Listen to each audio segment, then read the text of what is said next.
Bienvenidos una vez más a Conversaciones en la Azotea, el programa de innovación para el sector jurídico empresarial de Lefebvre el Derecho. Una de las razones del tímido avance de la transformación de muchos despachos y empresas es que la innovación representa un problema aparentemente complejo para los altos ejecutivos que tienen que liderarla. Hay dos aspectos claves para avanzar en una innovación real en los despachos. El primero son las personas. Normalmente ponemos mucho foco en la tecnología y los procesos, pero si no conseguimos cambiar la cultura de la empresa y la forma de trabajar de los empleados de esa compañía, estaremos actuando solo sobre la punta del iceberg, pero no conseguiremos cambios reales. En segundo lugar, y más importante, la innovación apunta a la cúspide, y es un tema que no admite delegación. Los altos ejecutivos tienen que ser los primeros que se crean el proyecto, que prediquen con el ejemplo y que adquieran las habilidades de liderazgo necesarias para poder manejar la situación. Para hablar de todo ello, contamos hoy en primer lugar con José Ángel Sandín, que es consejero delegado de Lefebvre el Derecho y es el precursor de la estrategia de innovación que se está siguiendo en esta casa. En la segunda parte de la conversación queremos darle un enfoque triple. En primer lugar, veremos el punto de vista de la universidad, también contaremos con un despacho pequeño pero muy focalizado en el emprendimiento y con otro despacho más grande e internacional. Para ello contamos con Antonio Moya Ximénez, que es director de Carreras Profesionales y Programas Executive en la Facultad de Derecho de la Universidad de Navarra. También estará con nosotros Pablo Mancía Manzón, socio cofundador de Delvi Law and Finance, despacho Revelación del Año en los premios Expansión. Y por último tendremos a Teresa Cabeza Soriano, directora de Recursos Humanos de CMS, Albiñana y Suárez de Lez. Bienvenidos a Conversaciones en la Azotea.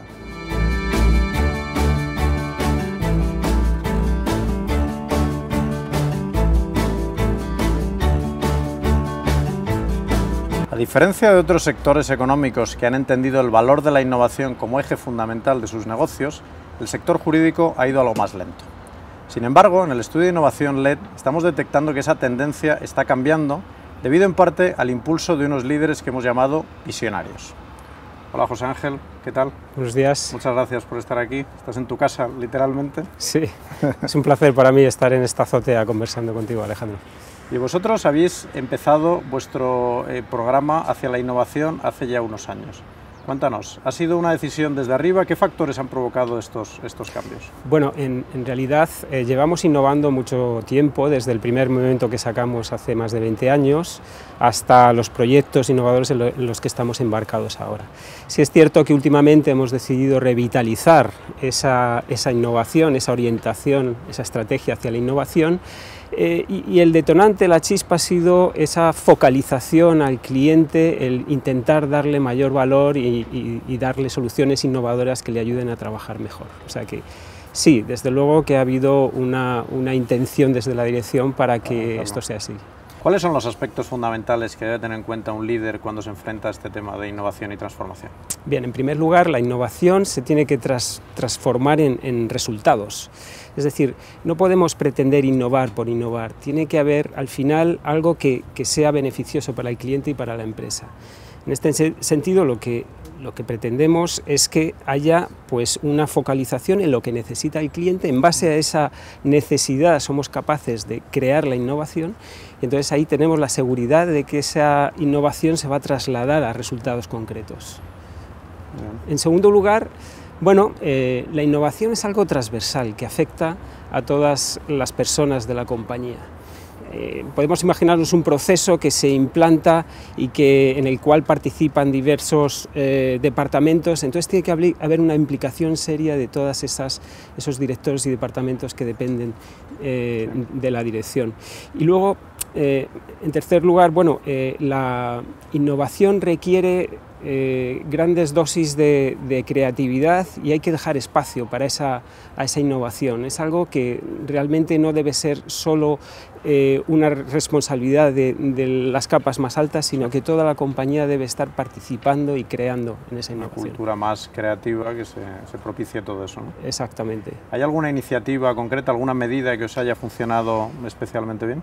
Sí, bueno, tenemos una iniciativa internacional que llamamos Ideacción, Innovation, en la que empresas, los trabajadores de toda Europa participan en un concurso para aportar las mejores ideas. En el último concurso, por ejemplo, hemos tenido más de 1000 ideas, Pero eso es a nivel Europa. A nivel España tenemos la antesala de este concurso, en el que tenemos diversas iniciativas en las que los trabajadores tienen la oportunidad de presentar sus ideas, trabajar sobre ellas y luego damos unos premios también localmente sobre estas ideas que han tenido. Así, generalmente, al cabo de todo este proceso, pues hay una docena de ideas que finalmente acabamos implantando cada año, como el Legal Trendometer o Adopta un cliente, o, en fin, una serie de iniciativas que a día de hoy se están implantando y se han implantado con éxito. ¿Cuáles son, en tu opinión, los pasos que deben dar los líderes que quieran afrontar esta transformación? Bueno, la transformación pasa por realmente implantar una cultura de innovación en la empresa. Es algo que, como todos sabemos, todos los temas culturales no van tan rápido, pero es fundamental para asegurar que todos los directores, todos los mandos intermedios y todo el personal comprende que eso es algo natural en la empresa, algo natural en la compañía, en el despacho, que de hecho la empresa quiere que se haga así, que se innove y que se dedique tiempo a innovar. Entonces es una cuestión que una vez que consigamos implantar culturalmente, después va a ir mucho más rápido y va a ser natural hacerlo. En el caso de Lefebvre del Derecho, por ejemplo, pues hemos implantado un concepto que es creadores inteligentes, y es dotar a este concepto de una serie de cualidades que todo el mundo sepa que debe utilizarlas en cada vez que se plantea la resolución de un problema. Y de esta manera pues trasladamos a ellos la responsabilidad para innovar. Estamos hablando de los líderes. En el estudio de innovación LED habéis hablado con muchos líderes de distintos despachos. ¿Qué actitudes claves habéis identificado? Bueno, la verdad es que nos ha sorprendido algunos denominadores comunes que hemos visto. Uno de ellos, por ejemplo, son gente tremendamente abierta, dispuesta a probar otras cosas, a investigar, a inspirarse en otros sectores. Encuentras también despachos que han dado cabida en sus organizaciones a perfiles que no tienen nada que ver con el mundo de la abogacía o de la asesoría de las empresas. Encuentras a ingenieros, a psicólogos a lo mejor, o a expertos en IT. ¿Eso ya está ocurriendo? ¿Ya están incorporando esos perfiles? Sí, por supuesto, y es muy interesante. Los más innovadores, ¿no? Los más sí, y se crean ahí unas perspectivas, un punto de vista sobre un problema que permite analizarlo desde prismas que antes ni siquiera habían pensado. Luego son líderes que admiten otras opiniones. Esa riqueza de opiniones dentro de la organización les permite también que la respuesta o la innovación se produzcan con mucha mayor facilidad. Y muy importante, todos ellos están dispuestos a invertir en innovación, a que las personas tengan tiempo para dedicarla a la innovación. No tienen miedo al error, a veces se acierta, otras veces no, y de esta manera garantizan a las personas que están creando que su esfuerzo, tanto si finalmente tiene éxito como si no, va a ser recompensado y va a tener una aceptación por parte de la compañía del despacho. Muy bien, muchas gracias, José Ángel, ha sido un placer charlar contigo. Vamos a ver ahora un vídeo en el que aparece Juan Picón, que es el copresidente mundial de DLA Piper y nos da también claves en este sentido.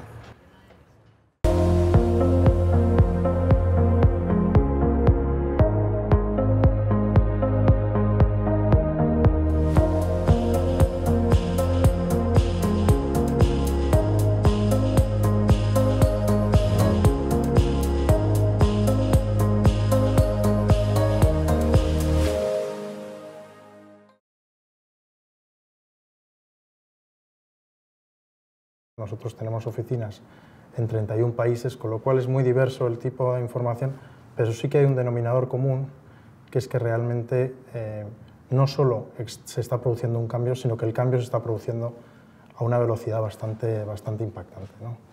Entonces nosotros como despacho lo que estamos tratando de hacer es ser todo lo proactivos que podamos ser y tratar de anticiparnos en la medida que podamos al cambio, pero sobre todo de ser suficientemente flexibles para ajustar nuestras estructuras. Y esto va desde un ajuste en la estructura de honorarios, de prestación de servicios y también, y casi más importante, de cómo nuestra gente puede ajustarse a distintos modelos de prestación profesional y personal. Yo creo que una de las cosas que estamos viendo es que la parte de nuestros abogados y nuestros profesionales el entorno está cambiando y sus disponibilidades, apetencias e intereses están cambiando, sobre todo con la gente más joven. Yo creo que es muy difícil que las firmas que no se adecúen a este cambio pues sean capaces de tener una supervivencia holgada. Yo creo que va a haber mucha presión y va a haber mucha consolidación en el mercado, y aquellos de los despachos que sean un poco más reactivos, yo creo que van a pasarlo peor. Aquí yo creo que se requiere ser valiente, ser flexible, tener una mente abierta y tratar de, también hay veces a través de una prueba y error, pero tratar de arriesgarse en tomar nuevas decisiones que sean disruptivas y que sean innovadoras. Antiguamente las organizaciones se fijaban mucho en la cultura cognitiva del despacho, es decir, es muy importante, y además lo sigue siendo, es muy importante que el despacho sea excelente, que estemos obsesionados por la calidad, que la prestación de servicios es impecable. Absolutamente de acuerdo. Pero antiguamente la cultura emocional de las organizaciones no era relevante. Yo creo que ahora es lo más relevante. O sea, las organizaciones tienen que tener un alma, tienen que tener una cultura emocional. Y esto es lo que va a hacer la diferencia con este nuevo talento. Nosotros ahora mismo hay dos conceptos de liderazgo que tratamos de cuidar mucho. Uno, lo que llaman los ingleses el servant leadership, que los líderes estamos aquí para servir, no para mandar. Y eso la verdad es que hay algunos de nosotros que lo llevamos bastante a gala. Y luego el liderazgo inclusivo. Nosotros tenemos muchos estudios, por ejemplo en Australia hay uno muy interesante, del Board de Diversidad e Inclusión de Australia, donde se están dando datos ya de rendimiento y retención del talento en organizaciones realmente inclusivas. Y ahí es mucho más amplio porque es todo el espectro de inclusión, género, étnico, LGTB completo, ¿no? Pues están hablando de unos rendimientos del 20-30% por encima, una retención de casi el 40%, o sea que es que tu negocio funciona muchísimo mejor. O sea, aunque no lo quieras hacer ya más que por un puro tema económico y empresarial, es que además para eso funciona mucho mejor. Entonces nosotros lo tenemos clarísimo, o sea, tenemos que invertir y tenemos que seguir haciendo todo lo que podamos para ser pioneros en eso, porque nuestros clientes nos lo demandan, vamos a retener mucho más el talento y vamos a ser capaces de crear un entorno de trabajo muchísimo más satisfactorio para todo el mundo.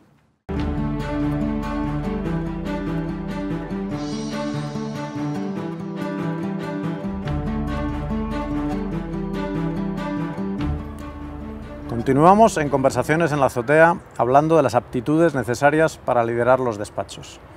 Hola Teresa, Antonio, Pablo, muchas gracias por estar aquí. Empezamos contigo, Antonio. Queríamos preguntarte por si esto del liderazgo para la innovación se puede aprender y cómo se está enseñando a los abogados del futuro a tener esta cultura innovadora.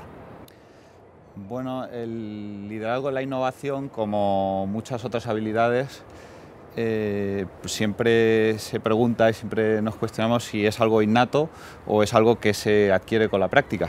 Y el ejemplo de casos de éxito que tenemos hoy en día en empresarios, en deportistas, en abogados, al final lo que nos dice es que necesitamos un poco de las dos.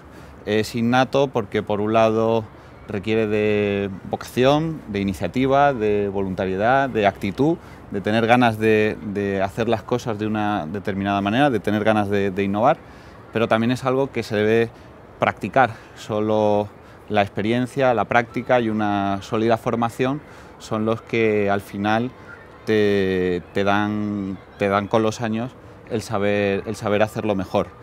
Entonces, como bien han dicho algunos de los ponentes anteriormente, requiere de esa actitud y de poner en marcha mecanismos para esa puesta en práctica. Y se da una paradoja, y es que la innovación requiere de planificación. Puede parecer antagónico, pero se necesita planificar y se necesita dejar tiempos y espacios para la planificación, porque muchas veces lo que cuesta es encontrar esos espacios y esos tiempos.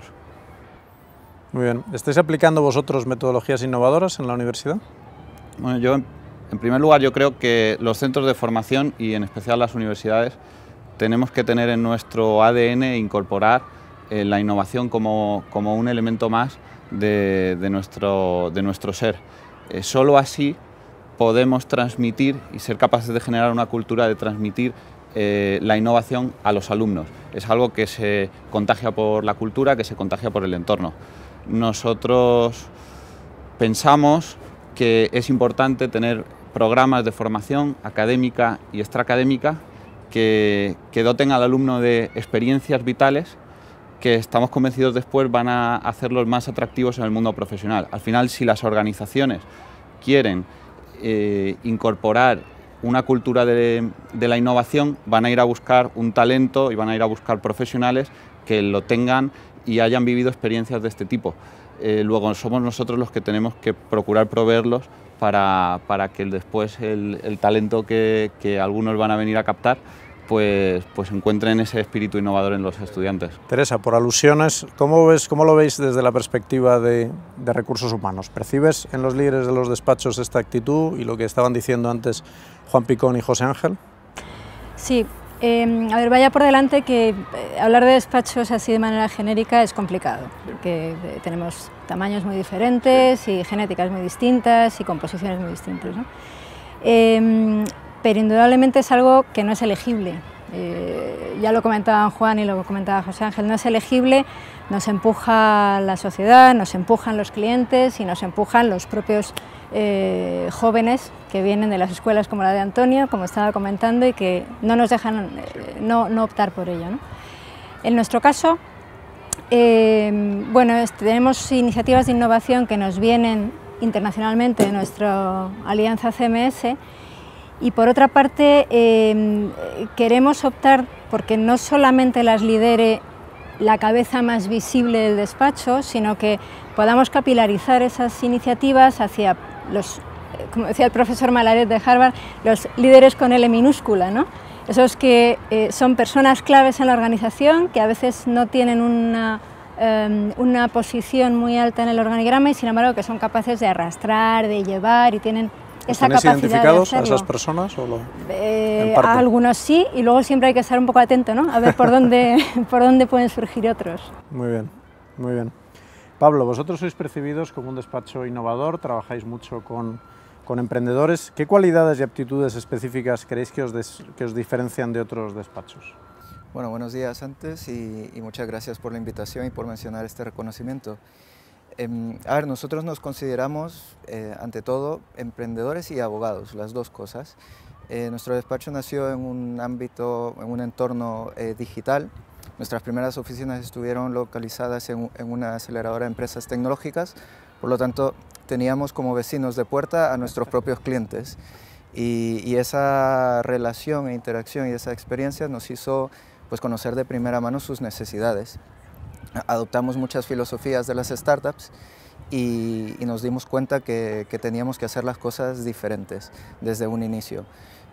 Por ejemplo, una muestra de ello fue que estando solamente los dos socios fundadores, la primera persona que se incorporó además en el despacho fue un perfil de marketing y comunicación, porque vimos que teníamos que mostrar esa diferencia, esas nuevas formas de hacer ante el público, nuestro público objetivo, y esta era una de las formas de hacerlo valer. ¿Y crees que es un liderazgo diferente el que se tiene en un despacho emprendedor, como puede ser el vuestro, frente al que tiene un despacho más convencional? No creo que sea muy diferente. Tal vez, si estamos hablando de un despacho como Delby, que es más pequeño, podremos tener más flexibilidad y agilidad en una estructura. Pero, por ejemplo, ya tenemos 5 años de vida y nos seguimos considerando como un despacho Day One, acogiendo la filosofía de Amazon, que es uno de los referentes en innovación. Queremos transmitir esta cultura al resto del equipo y que esta cultura asiente y que bueno, ellos sepan, vaya calando desde un inicio y por lo tanto que haya unas iniciativas desde todas las partes de la organización, como decía Teresa. Antes nos ha mencionado Teresa alguna iniciativa. ¿Nos puedes decir tú alguna concreta que os esté funcionando bien en este tema de la innovación? Bueno, una iniciativa que nos gusta mucho es muy similar a esta charla que estamos teniendo actualmente. Son las SEO Talks. Es un evento que tiene más de 2 años y medio ya, y es un evento mensual abierto al público en el cual invitamos a un CEO de una startup para que nos cuente su experiencia. Es un formato entrevista en la que nos cuenta desde sus orígenes, cómo empezaron, cómo crecieron. Intentamos meter ahí de que nos expliquen sus experiencias como emprendedores del ámbito legal cómo experimentaron el crecimiento en rondas de inversión, cómo fue el pacto de socios, cómo han ido manejando los aspectos legales de determinados modelos de negocio. Y es una oportunidad muy interesante y creo que muy valiosa porque... Para verlo de primera mano. Claro, lo ves de primera mano y también compartimos y esto enriquece la cultura, bueno, y el ecosistema emprendedor. Muy bien. Teresa, ¿vosotros estáis incluyendo en vuestro despacho alguna estructura específica, algún órgano para innovación o es lo que nos estabas diciendo más informal en ese sentido, ¿no? Sí, es más informal. No tenemos ninguna estructura, órgano específico que se encargue de eso.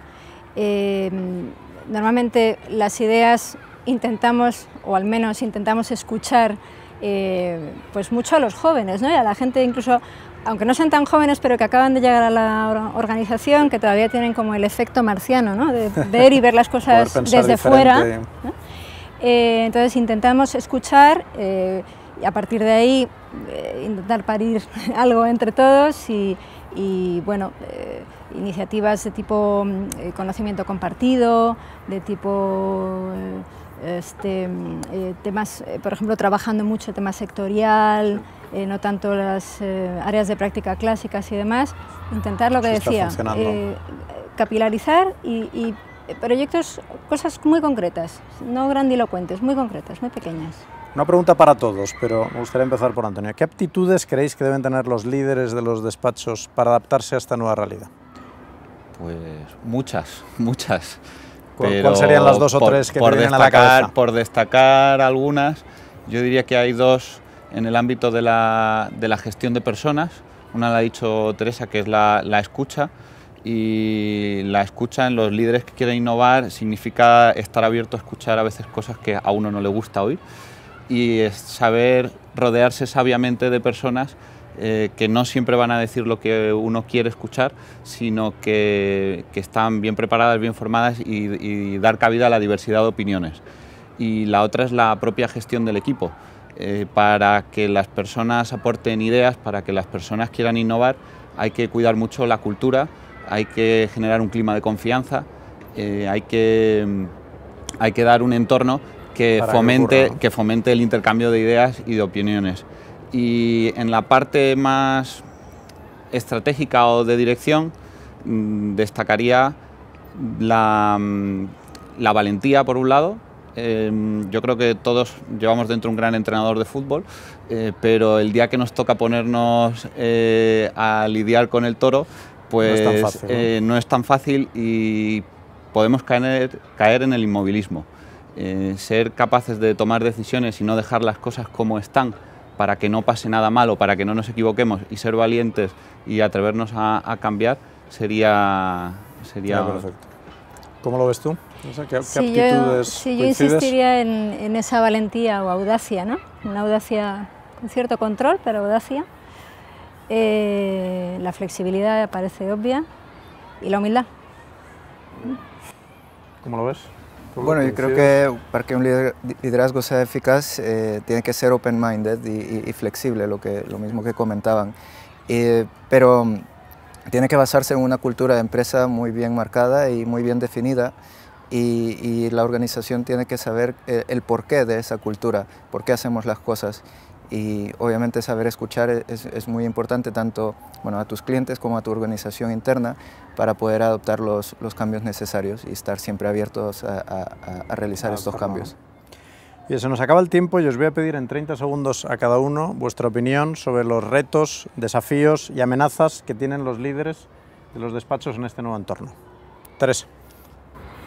Vamos a ver. Hombre, el reto es subirse al tren en marcha, es un tren que va rápido. Sí. La amenaza, yo diría que es caer en convertir la innovación en un fin en lugar de en un medio. Es decir, quedarnos en la superficie, en el postureo, si me permitís la palabra. Sí. Y la oportunidad, bueno, yo creo que tenemos en todos los despachos profesionales magníficos y gente muy joven que aporta ideas, que aporta energía y que de ahí hay que sacar algo interesante. Antonio. Pues justo yo iba a ir por donde ha terminado Teresa. Creo que el gran reto que puede constituir una gran oportunidad o una amenaza según cómo lo logren gestionar los despachos, es la acogida de las nuevas generaciones. Hace ya tiempo que los millennials son una realidad, que se han ido incorporando al mercado laboral, y además es una generación que viene con muchas ganas de innovar y con muchas ganas de hacer las cosas de manera diferente y de cuestionar el statu quo. Y entonces los despachos, los líderes, los socios que sean capaces de acoger y de incorporar a estas nuevas generaciones e incorporar en su cultura y en su modo de trabajar diario y rutinario la opinión y el saber trabajar y coger la experiencia o los conocimientos que trae esta nueva generación, yo creo que tiene una gran ventaja competitiva. Pablo, cierras tú. Sí. Bueno, yo creo que hablando más desde una perspectiva desde despacho pequeño, sí, desde Dolby, nuestro gran reto es seguir creciendo, pero manteniendo una cultura clara y definida, abierta a la innovación, como oportunidades que el momento en el que estamos viviendo, en donde hay un ambiente propicio para que se den este crecimiento de esta forma, tanto por las tecnologías como por las nuevas generaciones que están muy abiertas a trabajar de formas diferentes. Y como amenazas, pues, que no hay que ver pasar el tren, sino que acogerlo a tiempo para no quedarse detrás y ser menos competitivo. Hay que actuar, en definitiva. Correcto. Muchas gracias, Pablo, Teresa, Antonio, ha sido un placer teneros aquí. Muchas gracias también a vosotros. Sabéis que podéis seguirnos en redes sociales utilizando el hashtag ConversacionesLED. Confío en veros en breve en una nueva conversación. Hasta pronto.